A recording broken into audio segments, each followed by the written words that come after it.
નમસ્કાર દર્શક મિત્રો, હું જપન શાહ, કાનમ એક્સપ્રેસ ન્યૂઝમાં આપનું સ્વાગત છે. જોઈએ આજના મુખ્ય અને મહત્વના સમાચાર. ભરૂચ તાલુકાના જૂના તબરા ગામે ધાર્મિક અને આધ્યાત્મિક માહોલ વચ્ચે મંગલમઠ કબીર આશ્રમ ખાતે ભવ્ય કાર્યક્રમનું આયોજન કરવામાં આવ્યું હતું. પવિત્ર નર્મદા નદીના કિનારે આવેલ મંગલમઠ પરિસરમાં નવનિર્માણ પામેલ મંદિર ખાતે મંગલનાથ મહાદેવની પ્રાણ પ્રતિષ્ઠા વિધિવૈદિક મંત્રોચ્ચાર અને પૂજાપાઠ સાથે ધમધૂમપૂર્વક સંપન્ન થઈ હતી.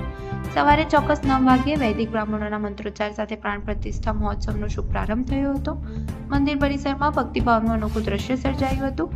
હર હર મહાદેવના ગુંજતા નાદ સાથે સમગ્ર વાતાવરણ શિવમય બની ગયું હતું. વિધિ દરમિયાન વિવિધ ધાર્મિક ક્રિયાઓ, કલશ સ્થાપના, પૂજન અને અર્ચન કરવામાં આવ્યા હતા. બપોર બાદ સાંજે 4:30 કલાકે શ્રીફળ હવન યોજાયો હતો. હવન દરમિયાન ભક્તોએ અગ્નિ આહુતિમાં સુખ શાંતિ અને સમૃદ્ધિ માટે પ્રાર્થના કરી હતી. સમગ્ર પરિસરમાં ધૂપ દીપ અને હવનની સુગંધ સાથે આધ્યાત્મિક ઉર્જાનો અહેસાસ થયો હતો. ત્યારબાદ સાંજે 6 વાગ્યે મહાપ્રસાદીનું આયોજન કરવામાં આવ્યું હતું, જેમાં મોટી સંખ્યામાં ગ્રામજનો અને કબીર સંપાદનના સતી સેવકો ઉપસ્થિત રહ્યા હતા. ભક્તોએ શ્રદ્ધા ભાવે મહાપ્રસાદનો લાભ લીધો હતો.